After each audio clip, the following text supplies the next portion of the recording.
Hi guys, welcome to an episode of Toy Reel, and in this video I'm going to talk about some figures and compare them.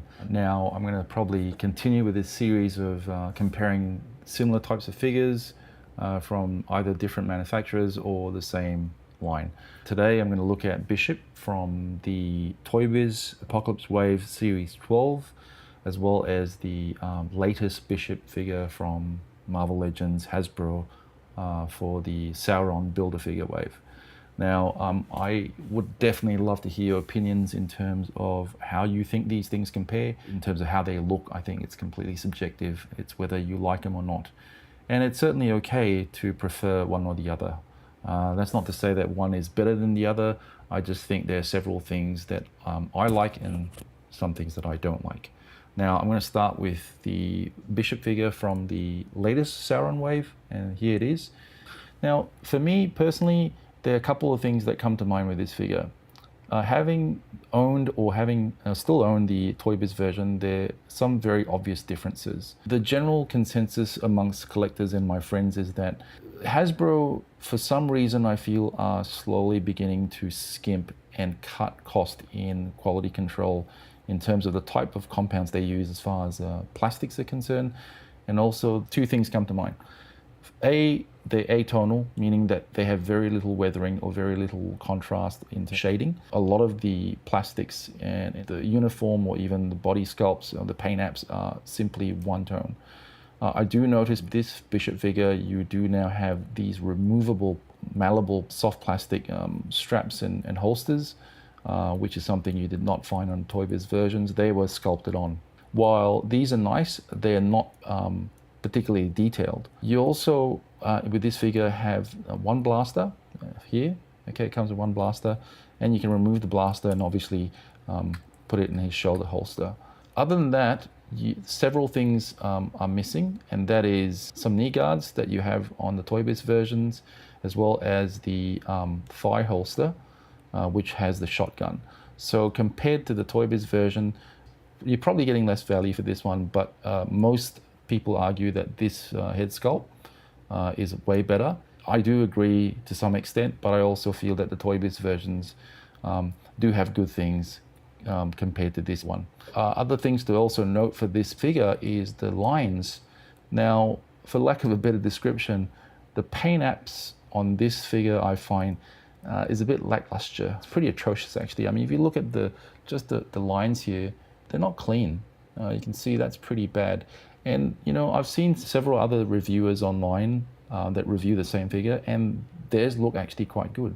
So whether it's again a quality control issue by Hasbro, please let's not forget that ultimately these are mass-produced toys. So you're not always going to get perfect paint apps, or they're not always going to look spot on. So it really is the luck of the draw, and hence I can see why a lot of collectors will generally, you know, compare and take 2 or 3 of the same carded figures and then see which ones has the best paint apps and then pick that one, keep that in the box or open it. I mean, for me, I'm not that hardcore. So other things to note, like I said, is the feeling, the overall feeling and the compound of the plastic of this figure in terms of the way it feels is very similar to a lot of the Hasbro Star Wars Black Series figures as well. They just, the plastic just seems really malleable and really soft, and not as robust as you would in some of the other figures that you get maybe 10 years ago.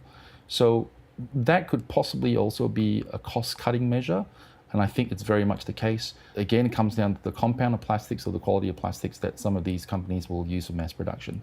But other than that, as far as head sculpt's concerned, I really like this one. It's not as menacing as the Toy Biz version, and it probably does have a cleaner looking sculpt and paint app just for the head in general.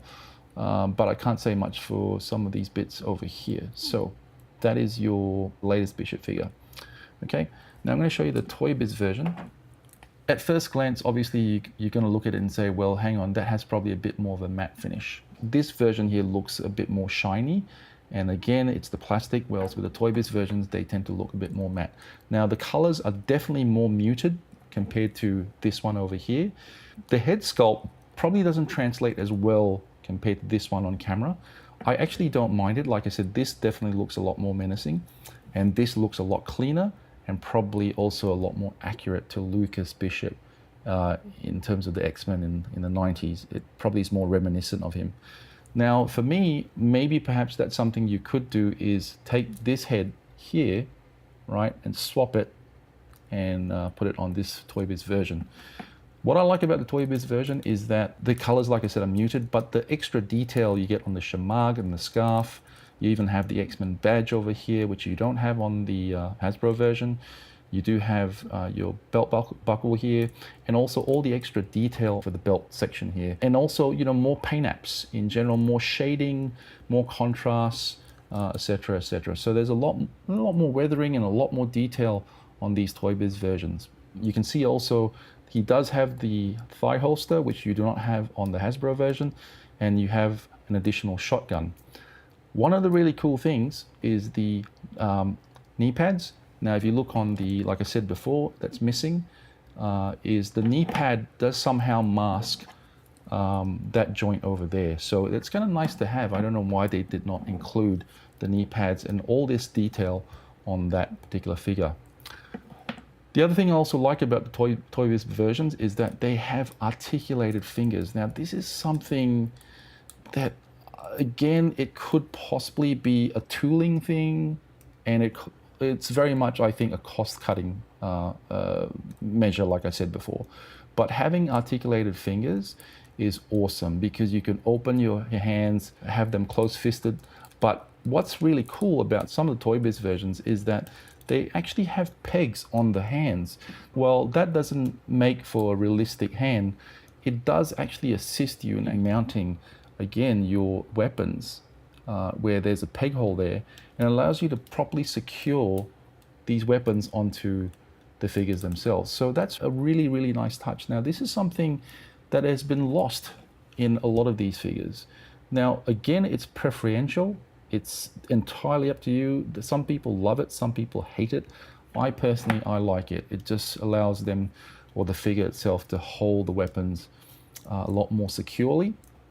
And it kind of, and like I said, having that those articulated fingers makes a big, big difference when it comes to posability as well and realism. So I really like that. All these belt sections and buckles and bits and pieces here are sculpted on. I don't mind that. This holster, shoulder holster here, is a separate piece, as well as this thigh holster here is a separate piece as well. So what you are missing from the Hasbro version is the thigh holster, but all these parts here are rubber and they're not sculpted on. They're actually been put on. So I'm a bit mixed. I do like the vibrant colors and the head sculpt for this figure. Not a big fan of the quality in terms of the plastic being used to manufacture these sort of figures these days. I do like how robust the Toy Biz version is. Not a big fan of the head, though I gotta say that this is a lot more malleable compared to the Hasbro version, which is a lot stiffer. This is more malleable, but the body itself feels more robust and heavier. Whereas with this one, the head's slightly stiff, but all the bits on the body and all your limbs and all your articulation is slightly softer, if I can even say that. And also it's not as rigid. You know, Hasbro figures these days are very hard to stand or even to pose.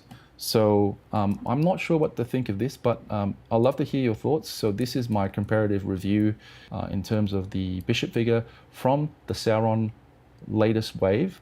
And this is from your Toy Biz Series 12 Apocalypse wave. I'll be doing more comparative videos. This is just the start of a series of reviews of this type. So once again, thank you so much for watching. Please like, share, subscribe, and I'd love to hear your comments. Leave them down below. And till the next episode of Toy Reel, thanks for watching.